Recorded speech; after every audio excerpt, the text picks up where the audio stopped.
He cried every single night, and nobody knew he was dying. Jason was 1 year old, and he was in pain. Not the kind of pain you can see in an X-ray or catch with a test. The kind that lives in a baby's body, silent and slow, twisting his spine a little more each day, while the people around him, his father, his nanny, his doctors, saw nothing. He lived in a $15 million mansion in San Francisco, floor-to-ceiling windows, designer furniture, everything perfect. Except the baby. His father, Leonard, couldn't look at him. Grief over his dead wife had swallowed him whole, and every time he saw Jason's face, he saw her, so he stopped looking. The nanny, Mrs. Brennan, had 30 years of experience and 0 patience.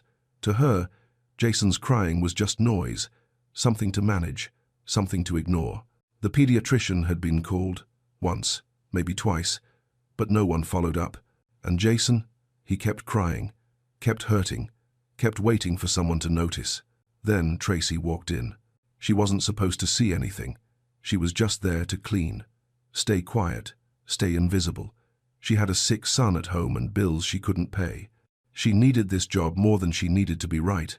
But one afternoon, when no one was watching, she picked Jason up, and she felt it.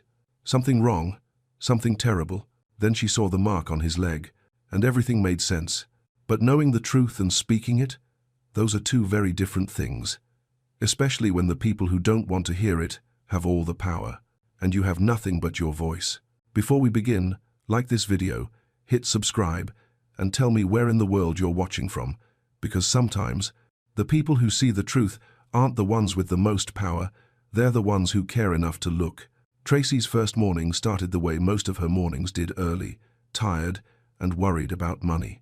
She pulled into the driveway just after 7. The house looked even bigger in the daylight. All that glass, all that space. She sat in her car for a moment, staring up at it, trying to calm the nerves in her stomach. You need this job. Don't mess it up. Inside, everything was quiet. Too quiet.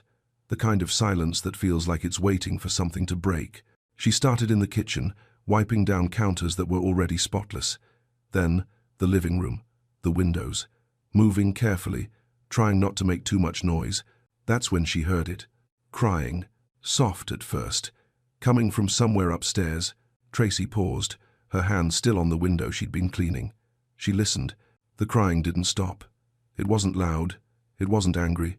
It was just sad. The kind of sad that makes your chest hurt. She kept working, telling herself it wasn't her business. Babies cry. That's normal. But 20 minutes passed, then 30, and the crying didn't stop. Tracy moved closer to the staircase, her heart beating a little faster. She could hear Mrs. Brennan upstairs now, moving around, opening drawers, her voice sharp through the walls. Jason, enough. You're fine. The baby's crying got louder. Desperate. I said enough. Tracy's hands tightened around the cleaning cloth. A few minutes later, Mrs. Brennan came downstairs carrying Jason. The baby's face was red and puffy from crying. His little body was stiff, tilted to one side in a way that didn't look right. The nanny set him down in a playpen near the window and walked away without a word. Jason whimpered, tried to move, winced. Tracy watched from across the room, her chest tight. Something's wrong with him. That evening, Leonard came home. He walked through the front door like a ghost, jacket slung over one shoulder, eyes distant. He didn't say hello, didn't ask about his son. He just headed straight for his office. Mr. Turner, Mrs. Brennan called after him. Jason's been fussy again today. Should I? Handle it, Leonard said without turning around. That's your job. The office door closed. Tracy stood frozen in the hallway, a vacuum in her hand, watching the man disappear. She looked over at the playpen. Jason sat there, quiet now. Not because he felt better, because he'd given up. And something inside Tracy shifted. She thought about Malik, about all the times she'd stayed up with him when he was sick, refusing to sleep until she knew he was okay. But this wasn't her child. This wasn't her house.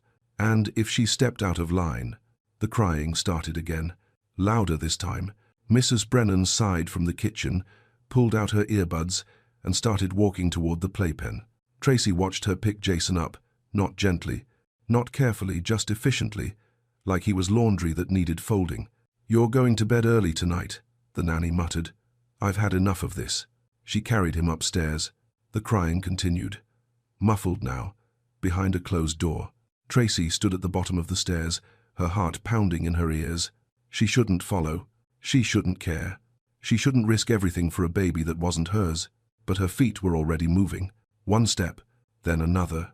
And by the time she reached the top of the stairs, she could hear Mrs. Brennan's voice coming from the nursery, cold and clipped. "Stay in the crib. I don't want to hear another sound." The door opened. Mrs. Brennan stepped out, and she saw Tracy standing there in the hallway. The two women stared at each other in the hallway. Mrs. Brennan's eyes narrowed. "What are you doing up here?" Tracy's mouth went dry. I heard crying. I thought maybe—" "You thought what?" The nanny's voice was ice. "That you'd interfere? Check on a child that isn't your concern? I just wanted to make sure he was okay." Mrs. Brennan stepped closer, her face tight with something that looked like anger, but felt more like fear. "Let me be very clear with you, Tracy. I have been caring for children since before you were born. I know what I'm doing. Jason is fine. He's a fussy baby. Some children are just like that, but he seems like he's in pain. You're the cleaning woman." Each word came out sharp, deliberate. "You clean floors. You don't diagnose children. Do you understand me?" Tracy nodded, her heart pounding. "Good." Mrs. Brennan brushed past her toward the stairs. "I suggest you remember your place. Mr. Turner doesn't tolerate overstepping, and neither do I." Tracy stood alone in the hallway, her hands shaking. Behind the nursery door, Jason had gone quiet. Not peaceful quiet, exhausted quiet. She wanted to go in, wanted to check on him, but her feet wouldn't move. "You need this job. You can't afford to lose it." The next morning, Tracy arrived early again, hoping to avoid Mrs. Brennan, but the house felt different somehow, heavier. As she cleaned the living room, she noticed things she hadn't seen before. Framed photos on the mantel, a beautiful woman with dark hair and a bright smile, holding a newborn baby. Leonard standing beside her, his arm around her waist, actually smiling. The woman was in every photo, some alone, some with Leonard, some just her hand resting on her pregnant belly. Maria, Jason's mother. Tracy picked up one of the frames to dust beneath it. The photo showed Maria in the nursery, painting the walls, laughing at the camera. She did all of it herself. Tracy jumped, nearly dropping the frame. Leonard stood in the doorway. She hadn't heard him come in. "I'm sorry, Mr. Turner. I was just—" "She designed the whole nursery," he continued, his voice distant. "Picked out every piece of furniture, every toy, even the crib bumpers." His jaw tightened. It was the last thing she finished before the accident. Tracy carefully set the frame back down. "I'm very sorry for your loss." Leonard didn't respond. He just stood there, staring at the photo, his face empty. Then he turned and walked away. Tracy watched him go, her chest aching. This wasn't just a rich man ignoring his child. This was a man so broken by grief that he couldn't bear to see his own son, couldn't bear to enter the nursery his wife had made, couldn't bear to be a father because being a father meant remembering he was also a widower. And somewhere in the middle of all that pain, a baby was suffering. That afternoon, Tracy was cleaning near the playpen when Jason started crying again. She glanced toward the kitchen. Mrs. Brennan was on the phone, her back turned. Tracy knelt down beside the playpen. "Hey, little one," she whispered. Jason looked at her, his eyes red and swollen. He didn't reach for her, didn't smile, just watched her with that same heartbreaking resignation. Tracy's throat tightened. She reached through the bars and gently touched his hand. Jason flinched. Not from fear, from pain. And that's when Tracy saw it clearly for the first time. The way his shoulder sat higher on one side, the way his back curved when he tried to sit up, the way moving at all seemed to hurt. "What are you doing?" Tracy spun around. Mrs. Brennan stood behind her, her face dark with anger. "I told you not to touch him." "I wasn't." "Get your things. You're done for the day." Tracy stood slowly, her heart racing. "Mrs. Brennan, please. I think something's really wrong with—" "Out. Now." Tracy grabbed her supplies and headed for the door, her hands shaking so hard she could barely hold on to anything.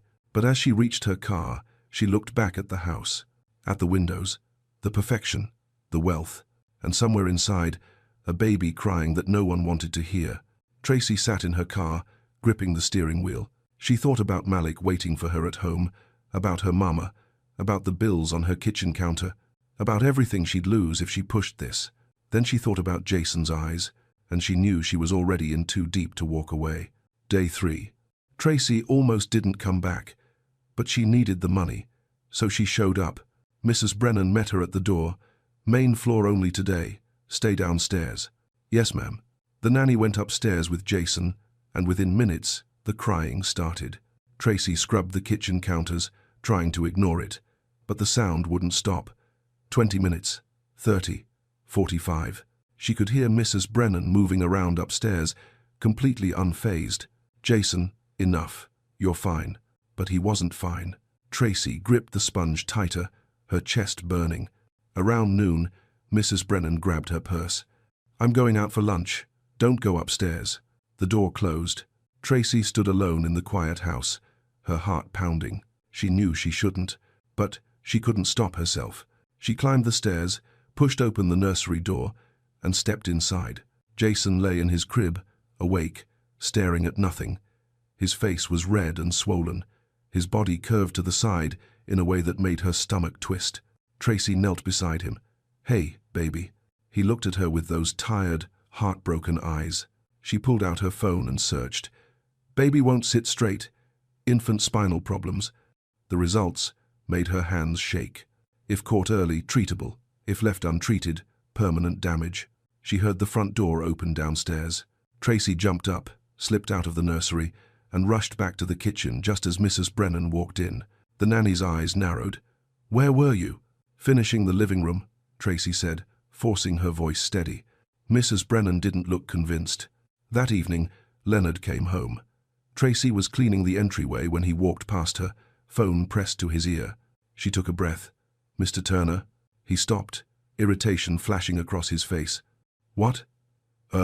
It's about Jason. I think he needs to see a doctor. His back doesn't look right.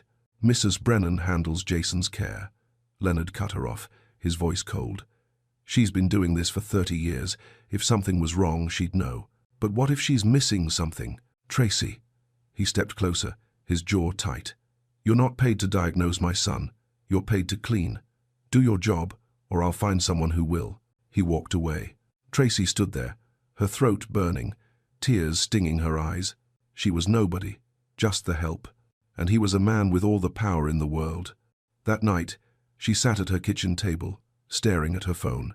On the screen, a number for Child Protective Services. Her finger hovered over it. If she called, she could lose everything. But if she didn't, she thought about Jason's face. That curve in his spine, permanent damage if left untreated. Tomorrow, Mrs. Brennan had a doctor's appointment. She'd be gone for hours. Tomorrow, Tracy would be alone with Jason. And maybe that was her one chance. Even if it cost her everything.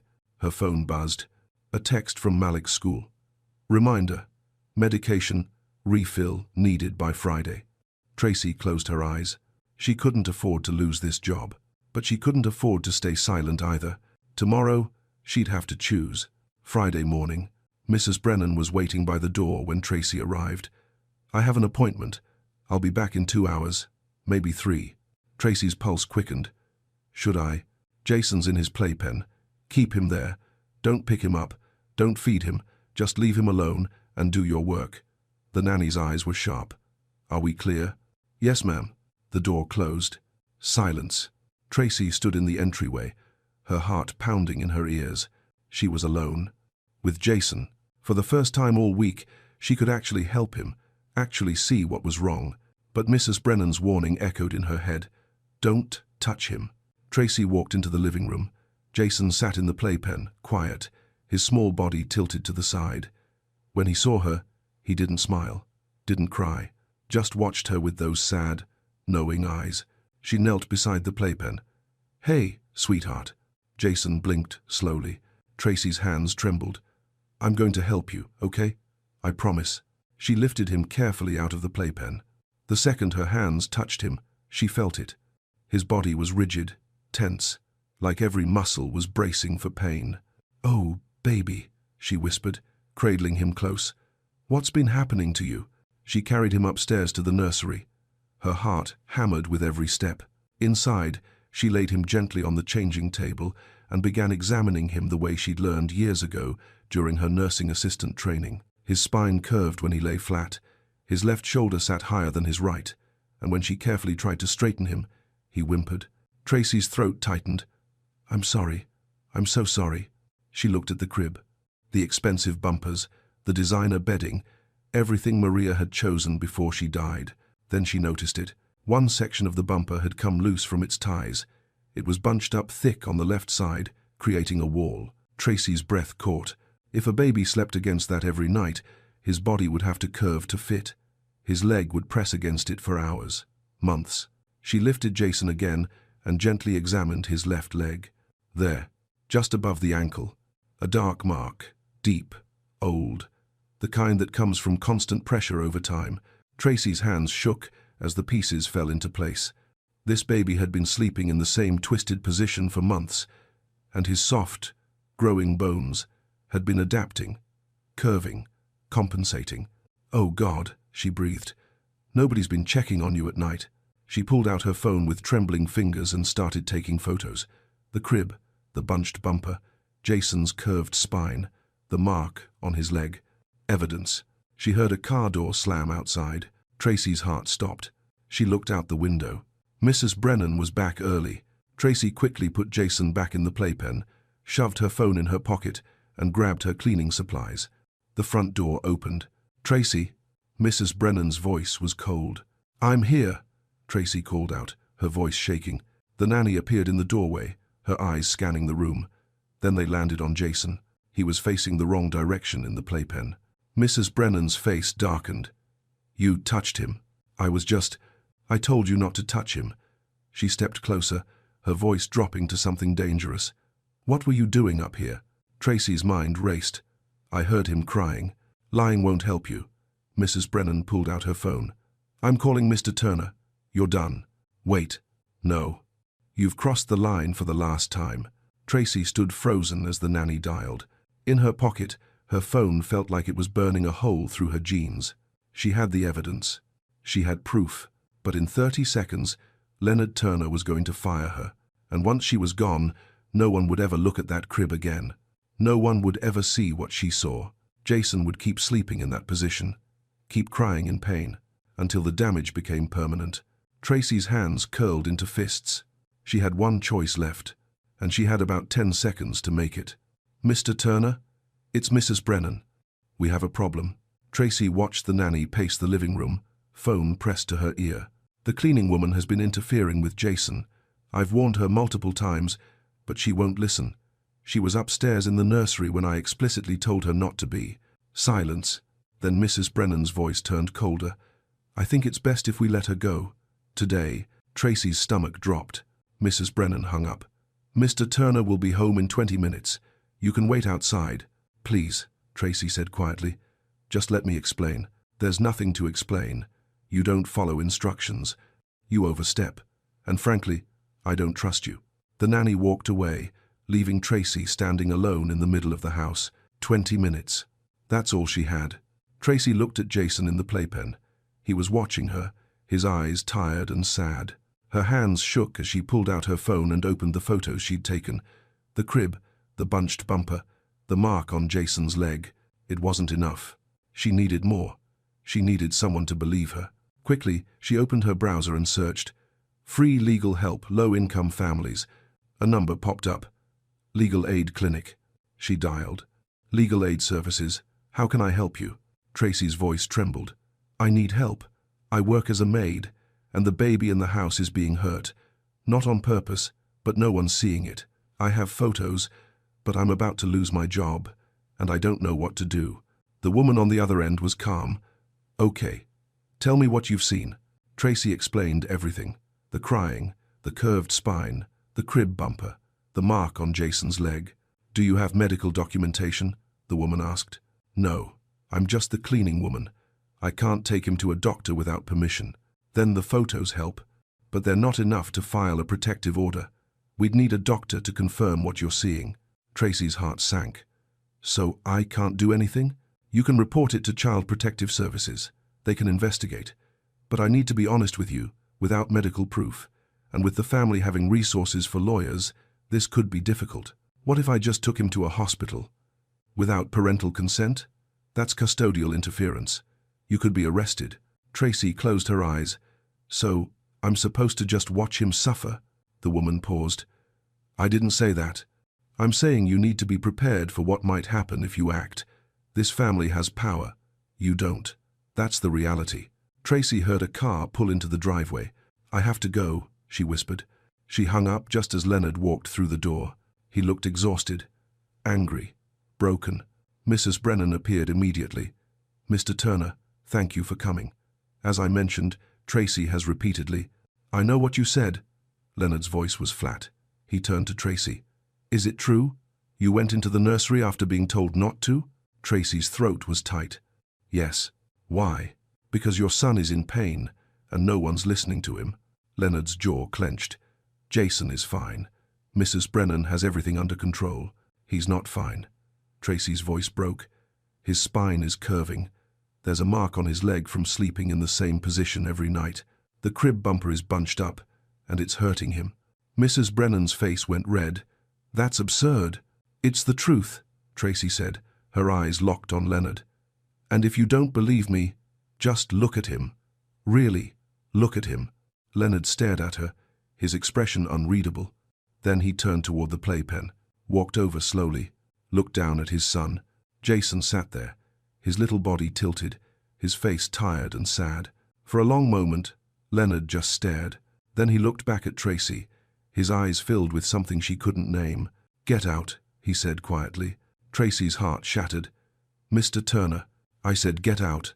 Mrs. Brennan smiled, and Tracy realized she'd just lost everything. But as she walked toward the door, phone heavy in her pocket, one thought burned through her mind. She still had the photos. She still had the legal aid number, and she still had a choice to make. Tracy sat in her car outside the mansion, hands gripping the steering wheel so tight her knuckles turned white. She'd been fired. It was over. She pulled out her phone and stared at the photos of Jason, the bunched bumper, the mark on his leg, the curve in his spine. Then she looked at the legal aid number still open on her screen. Without medical proof, this could be difficult. You could be arrested. This family has power. You don't. Tracy's hands shook.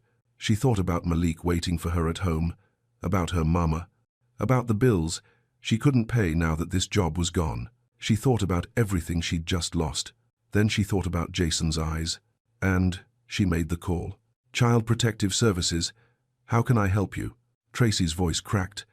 I need to report a child in danger.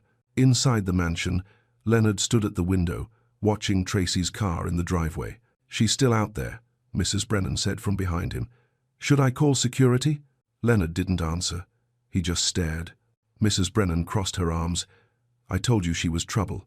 These people always overstep. They think because they clean your house, they have a right to. Stop talking. The nanny's mouth snapped shut. Leonard turned and looked at Jason in the playpen. Really looked. The way the baby sat, the tilt in his body, the quiet, exhausted way he just existed. When was the last time the pediatrician actually examined him? Leonard asked quietly. Mrs. Brennan blinked. We had an appointment 3 months ago. Did the doctor watch him sleep? Check his crib? Look at his positioning? Well, no. But, did you mention the crying? Mrs. Brennan's face flushed. Children cry, Mr. Turner. It's normal. How much does he cry? Silence. Leonard's voice dropped. How much? He's fussier than most, Mrs. Brennan admitted. But I've raised dozens of children. Some are just difficult. Leonard walked to the playpen and knelt down. Jason looked up at him with those same tired, sad eyes. And for the first time in 8 months, Leonard actually saw his son. Not Maria's baby. Not a reminder of what he'd lost. His son, who was in pain. Call the pediatrician, Leonard said, his voice shaking. Now. Mrs. Brennan hesitated. Mr. Turner, I really don't think. I said now. The nanny flinched, pulled out her phone, and dialed. Outside, Tracy was still on the phone with CPS. A social worker will come by within 48 hours to assess the situation, the woman said. But I need to warn you, if the family disputes your claims and you have no medical evidence, this could go nowhere. I understand, Tracy whispered. And if they pursue legal action against you for making a false report, it's not false. I believe you. But belief isn't proof. Tracy hung up and stared at the mansion. 48 hours. That's how long Jason had to wait. 48 more hours of pain, of crying, of no one really seeing him. Unless… Tracy looked at the hospital address she'd searched earlier on her phone. UCSF Medical Center, 15 minutes away. She looked at the house, at the window where Leonard stood. Then she looked at the clock. Mrs. Brennan's car was still in the driveway. Leonard's too. But in about an hour, Leonard always left for his afternoon meetings, and Mrs. Brennan always took her walk. 1 hour, one chance. Tracy closed her eyes and prayed for the first time in months. God, if you're listening, I need you to tell me what to do, because I don't know anymore. Her phone buzzed. A text from Malik. Love you, Mom. Hope work is good today. Tracy's eyes filled with tears. She looked at the house one more time.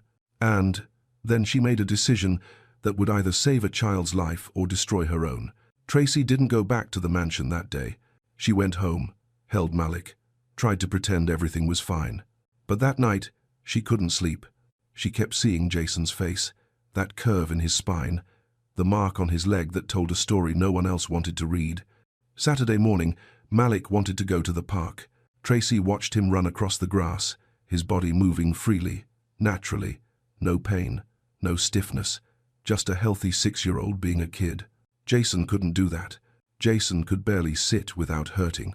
Mama, why are you sad? Malik asked, running back to her. Tracy pulled him close. Just thinking about work, baby. Do you like your new job? She didn't know how to answer. Sunday, she visited her mama at the care home. Her mother took one look at her face and knew. What's wrong, baby girl? Tracy told her everything. The crying, the neglect, the evidence on her phone she was too scared to use. What do I do, Mama? If I speak up, I lose the job. We can't pay your bills, can't afford Malik's medicine. Her mother held her hand. I raised you to know the difference between the hard choice and the right choice. They're the same thing this time. They usually are. But you need this place. Malik needs his inhaler. We survived before this job, her mama said gently. We'll survive after. But baby, could you survive knowing you stayed silent while a child suffered? Would you want Malik growing up, thinking that's who his mama is? Tracy's eyes filled with tears. Her mother squeezed her hand. Some things matter more than money. You know that. That night, Tracy sat at her kitchen table, staring at the bills spread in front of her. Malik's prescription, $200. Her mama's care home, $3,500. Rent, $1,800. She couldn't afford any of it without that job, and she'd already lost it. So what did she have left to lose? She picked up her phone and opened the photos of Jason. Then she looked at the hospital address. Her hands trembled as she made a plan. Tomorrow was Monday. Leonard would be in his office all day. Mrs. Brennan would leave for her afternoon break. Tracy still had her keys to the house. She could go back, get Jason, take him to the hospital herself. It was insane, illegal, could get her arrested, but it might be the only way to save him. She thought about her mama's words. Could you survive, knowing you stayed silent? She thought about Malik, about the kind of person she wanted him to see when he looked at her. She thought about Jason crying alone in that crib, night after night, while his body slowly broke, and she knew what she had to do. Even if it destroyed her, even if she went to jail, even if she lost everything. Because some children don't have anyone else. And sometimes, God puts you in a place not because it's easy, but because you're the only one willing to see. Tracy set her alarm for 6 a.m. Tomorrow, she'd go back to that house one last time, and she'd walk out with Jason in her arms. Or she wouldn't walk out at all. Monday morning, 2 p.m. Tracy's hands shook as she turned the key in the lock. The house was quiet. Leonard's car was gone. Mrs. Brennan had left 10 minutes ago for her afternoon walk. Tracy stepped inside, her heart hammering so loud she could barely hear anything else. She climbed the stairs, pushed open the nursery door. Jason lay in his crib, awake, crying softly. When he saw her, something flickered in his eyes. Recognition, maybe even hope. I'm so sorry, baby, Tracy whispered, lifting him carefully. But I'm going to help you now, I promise. She wrapped him in a blanket, grabbed the diaper bag, and walked out. Her hands trembled the entire drive to the hospital. At UCSF Medical Center, Tracy walked straight to the emergency desk. "This baby needs help. His spine is curving. There's a mark on his leg. He's been sleeping in a dangerous position for months." The nurse's eyes widened. "Are you his mother?" "No, I was his caregiver. Please, just examine him." Within minutes, a doctor came, then another. They took Jason into an exam room, and then hospital security arrived. "Ma'am, we need you to stay here. The baby's father has been contacted." Tracy's stomach dropped. "I can explain. You'll need to speak with the police. They're on their way." 20 minutes later, Leonard burst through the doors like a storm. His face was red, his eyes wild. "Where is my son? Where is she?" A police officer stepped forward. "Mr. Turner, your son is being examined, and this woman is being detained for custodial interference." Leonard's eyes found Tracy across the waiting room. The rage on his face made her knees weak. Then a doctor emerged, a woman in her 40s with kind eyes and a serious expression. "Mr. Turner, I'm Dr. Sarah Chen, pediatric orthopedist. We need to talk about your son." Leonard barely glanced at her. "I want her arrested. She took my child without permission." "Mr. Turner," Dr. Chen's voice was firm. "Please, sit down." Something in her tone made him stop. He sat. Dr. Chen pulled out a tablet showing x-rays. "Your son has positional plagiocephaly and developing scoliosis. His spine has been curving due to chronic pressure from sleeping in one position for an extended period." Leonard stared at the images. What are you saying?" "I'm saying this woman likely saved your son from needing surgery." Dr. Chen showed him photos. The crib bumper in his nursery had come loose and bunched up. It forced him to sleep on his right side every night. For months, his developing bones adapted to the restriction. She showed him the mark on Jason's leg. "This is from constant compression. If this had continued another few months, he would have needed spinal fusion, possibly braces for years." The color drained from Leonard's face. "But," the pediatrician said, "he was fine." "When was he last examined during sleep? When did anyone check his nighttime positioning?" Silence. Dr. Chen's voice softened. "Mr. Turner, this wasn't intentional harm, but it was neglect. And this woman," she gestured to Tracy, "she saw what everyone else missed." Leonard looked at Tracy, then at Jason, sleeping peacefully in the doctor's arms, finally comfortable for the first time in months. Then, his face crumpled. "Oh God," he whispered. "What have I done?" He buried his face in his hands, his whole body shaking. "I couldn't look at him. After Maria died, I couldn't. Every time I saw his face, I saw her, so I stopped looking." His voice broke. "And he was suffering, right in front of me, and I didn't see it." He looked up at Tracy, tears streaming down his face. "You tried to tell me. You risked everything to tell me. And I threatened you." Tracy's throat was tight. "I just wanted him to be okay." The police officer cleared his throat. "Mr. Turner, do you want to press charges?" Leonard stared at Tracy for a long moment. Then he stood and walked over to her. "No," he said quietly. "She saved my son's life." He turned to the officer. "I'm not pressing charges. She's a hero. And his voice cracked, "I'm the one who should be arrested." The charges were dropped that afternoon. Tracy sat in the hospital waiting room, exhausted, watching Leonard hold Jason for what seemed like the first time in months. The baby was calm, comfortable, finally seen. Dr. Chen explained the treatment plan. Physical therapy 3 times a week, special positioning for sleep, regular monitoring. With intervention now, he should recover fully within 6 to 8 months. Leonard's voice was barely a whisper. And if she hadn't brought him in? Surgery, bracing, possibly permanent complications.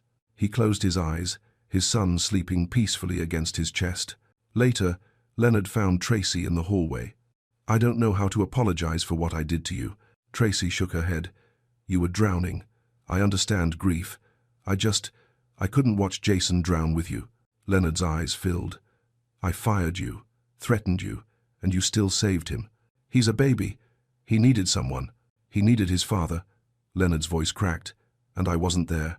Silence settled between them. Then Leonard spoke again. "Come back, not as a maid, as Jason's caregiver, someone who actually sees him." He paused. "Bring your son. Your mother. I'll cover everything. Medical bills, school, whatever you need. Tracy stared at him. Mr. Turner. Leonard, please. His voice was raw. I can't undo what I did, but I can make sure you never have to choose between doing right and surviving again. 3 months later, the mansion felt different. Warmer somehow. Tracy sat in the living room watching Malik and Jason play together on the floor. Jason's spine was straightening. His smile was real now, bright and beautiful. Her mother sat nearby reading a book, peaceful and cared for. Leonard came in from his office, something he did every hour now, checking on Jason, being present. How's he doing? Leonard asked, kneeling beside his son. He's perfect, Tracy said softly. Jason reached for his father, and Leonard lifted him, holding him close. I'm learning, Leonard whispered, how to be his dad again, how to see him without only seeing her. She'd be proud of you, Tracy said. Leonard's eyes glistened. I think she'd be proud of you, for seeing what I was too broken to see. That evening, after the boys were asleep, Leonard found Tracy in the kitchen. I started a foundation, he said quietly, in Maria's name. Free medical screenings for families who can't afford them. So other children don't fall through the cracks. He paused. I want you to run it. Tracy's breath caught. Leonard, you saved my son by refusing to be invisible. Now help me make sure no child is invisible again. Tracy looked out the window at the bay, the sun setting gold and warm. She thought about her mama's words. The measure of a person isn't what they have, it's who they are, when no one's watching. She thought about that first day, hearing Jason cry, feeling small and powerless. And she thought about how God doesn't always call the powerful. Sometimes he calls the ones willing to see.